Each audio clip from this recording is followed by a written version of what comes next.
Bonjour chers amis, comment découvrir les 4 raisons paradoxales pour lesquelles vous n'avez peut-être pas encore la vie que vous souhaitez? Je me réjouis de vous proposer cette série de 7 vidéos offertes qui sont le prologue de votre changement de vie. Et le monde peut bénéficier grâce à votre changement, de votre contribution. La première raison pour laquelle vous n'avez peut-être pas encore la vie que vous souhaitez et qui peut-être est à l'image de cette histoire que je vous raconte, c'est l'histoire de 3 grenouilles qui sont sur un rocher. Quand d'un seul coup, l'une d'entre elles décide de sauter à l'eau. D'après vous, combien de grenouilles reste-t-il sur le rocher? Pour connaître la réponse, rappelez-vous qu'il est possible qu'une part de vous ait envie de faire quelque chose alors qu'une autre part n'est pas décidée à passer à l'acte. Il reste donc 3 grenouilles sur le rocher. Allez donc passer à l'acte en écoutant la part de vous qui pense que passer à l'acte ne pourrait ne pas vous être bénéfique. Allez-vous donc peut-être écouter la suite de ces vidéos qui, au fur et à mesure, vont certainement vous éclairer et vous permettre d'apprendre à mieux vous connaître et vous donner enfin le courage et les clés pour choisir votre vie comme vous l'entendez. La deuxième raison pour laquelle vous n'avez pas encore peut-être la vie que vous souhaitez est peut-être ce temps que vous n'avez pas pris pour écouter ce que vous racontez, votre mental, ce logiciel qui est formaté, que vous pouvez reformater, parce que avouez-le que ce programme a tendance plutôt à tourner en boucle. Et c'est normal, on n'a pas appris à faire autrement. Normal parce que aussi nous sommes pris dans les mailles de plusieurs systèmes, celui de notre mental et bien d'autres comme le système politique, le système économique, social et celui de notre environnement. Alors prenons ce temps ensemble pour commencer à découvrir comment vous allez pouvoir vous mettre un peu plus à l'écoute de ce dont vous n'avez peut-être pas encore conscience.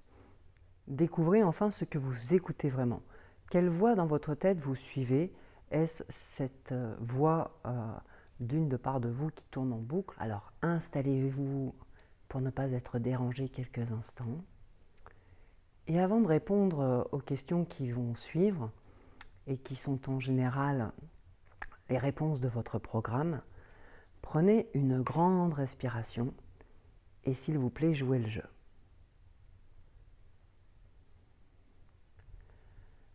Prenez encore une grande inspiration et observez par quoi peut commencer une détente qui s'installerait à votre rythme. Prenez-vous conscience de cette respiration.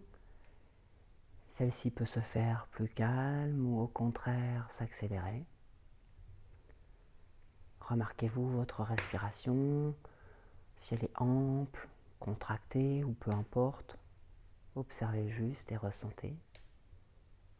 Et maintenant, répondez de manière authentique aux questions suivantes en observant votre discours intérieur. Qu'est-ce qui vous empêche aujourd'hui d'avoir la vie que vous souhaitez?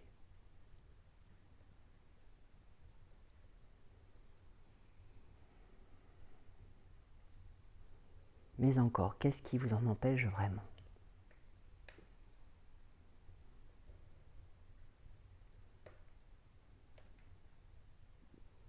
Êtes-vous 100%, 120% d'accord avec votre réponse, avec cette petite voix que vous avez entendue? Et si vous n'êtes pas d'accord, bravo, vous venez de constater un ou d'autres paradoxes où vos parts sont polarisées, ce qui vous empêche de choisir pleinement votre vie, comme vous l'entendez. Et la question pour vous est peut-être la suivante. Qu'est-ce qui fait que vous écoutez plus une part qu'une autre?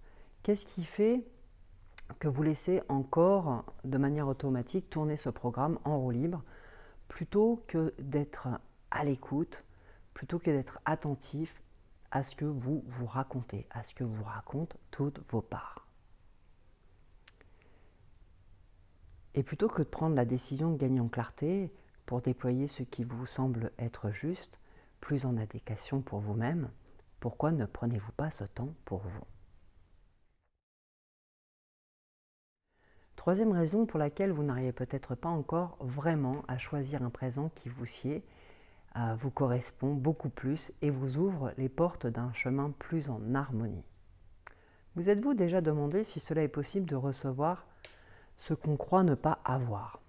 Alors je vous propose de continuer à faire vos constats, de constater comment vous fonctionnez et d'observer quand vous constatez. Êtes-vous du genre à vous critiquer? Vous dites-vous que vous n'y arriverez pas, que l'amour, la sérénité, peut-être ce que vous nommez comme la richesse, que ce n'est pas accessible pour vous. Êtes-vous du genre à juger, à critiquer la société, les autres? Vous dites-vous que c'est de la faute du système, de vos parents, de votre patron, ou que sais-je encore? Avez-vous tendance à voir plutôt tout ce qui va mal plutôt que ce qui va bien dans votre vie?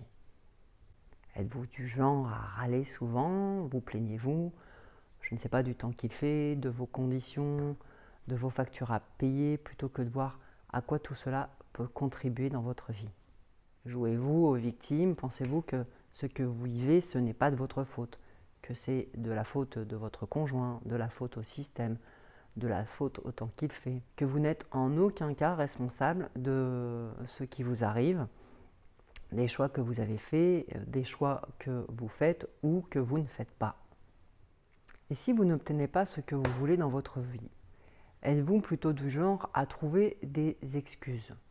Par exemple, vous n'avez pas assez d'argent, les autres sont incompétents, rien n'est fait pour aider les gens, vous êtes trop fatigué, et passez-vous à l'action. Saisissez-vous la moindre occasion pour célébrer ce qu'il y a de bien dans votre vie. Remerciez-vous d'être en vie, d'être en bonne santé, peut-être de pouvoir prendre une douche, de vivre dans un pays en paix. Êtes-vous quelqu'un de souriant, de joyeux, ou c'est plutôt le contraire pour vous et vous voyez tout ce qu'il y a de négatif, vous n'êtes pas souriant, d'ailleurs la vie n'est pas quelque chose de drôle, peu de choses vous font rire et d'ailleurs vous riez rarement. Êtes-vous bloqué parce que vous faites attention à ce que les autres pensent de vous? Et imaginez-vous ce que les autres peuvent ou pourraient penser sur vous si vous faites plutôt ceci que cela, si vous dites plutôt ceci que cela. Prenez-vous les critiques, les remarques qu'on vous fait pour argent comptant? Réagissez-vous alors de manière plutôt violente à ces critiques? Ou bien vous remettez-vous en question pour apprendre à vous connaître, pour accueillir toute votre multiplicité, vos parts joyeuses, vos parts tristes? Êtes-vous impacté par ce qui se passe autour de vous? Écoutez-vous les médias en croyant que tout ce que vous entendez est une vérité absolue? Ou partez-vous, comme un enquêteur, à la recherche d'autres informations? Êtes-vous content, curieux de vivre ce processus de la découverte? Goûtez-vous le chemin de ce qui est tel que cela est en apprenant à vous découvrir? Quatrième raison pour laquelle vous ne goûtez peut-être pas le chemin du présent et ne construisez pas dans ce même présent un avenir qui vous sied, qui vous correspond beaucoup plus, qui vous ouvre des portes plus en conscience. Alors qu'est-ce que vous vivez que vous tolérez? Alors mes amis, encore une fois, il s'agit de faire des constats qui sont le point de départ de votre éventuel changement pour obtenir la vie que vous décidez et que vous mettez en pratique, que vous vivez les expériences telles qu'elles sont pour avoir votre style de vie. Comment et combien vous aimez-vous? Prenez-vous soin de votre sommeil, de votre alimentation. Que mangez-vous? Buvez-vous de l'alcool tous les jours? Fumez-vous? Prenez-vous des cachets pour dormir, pour vous déstresser? Ou au contraire, prenez-vous des excitants pour vous booster? Prenez-vous soin de votre corps en faisant un minimum de sport? Vous faites-vous du bien en faisant des siestes, en vous faisant masser? Vous proposez-vous de nouvelles activités qui enrichissent votre quotidien, comme de la musique, de la lecture, des balades? Pratiquez-vous un art? Accueillez-vous aussi tous vos ressentis négatifs? Que faites-vous de nouveau chaque année? Avez-vous de nouvelles relations? Provoquez-vous des rencontres inspirantes? Apprenez-vous des choses nouvelles? Êtes-vous curieux? Alors voilà mes amis, les 4 paradoxes sur lesquels vous pouvez immédiatement avoir une réelle action pour arrêter de tourner en rond dans le rôle que vous vous assignez, qui n'est pas vous-même, ou si peu, et qui vous empêche d'avoir ce qui vous sied le mieux, d'avoir une vie plus harmonieuse. Alors dans la prochaine vidéo, je vais vous parler de ce virus qui sabote littéralement votre vie. Et si vous croyez que je fais ma part en vous offrant des contenus inspirants, des contenus qui vous nourrissent, qui vous permettent de changer, si vous sentez que cela contribue aussi à changer notre si beau monde, alors je serais rempli de gratitude si vous le partagiez maintenant avec vos proches, avec vos amis. Parce qu'ainsi, vous et moi, ensemble, nous créons cette douce révolution systémique.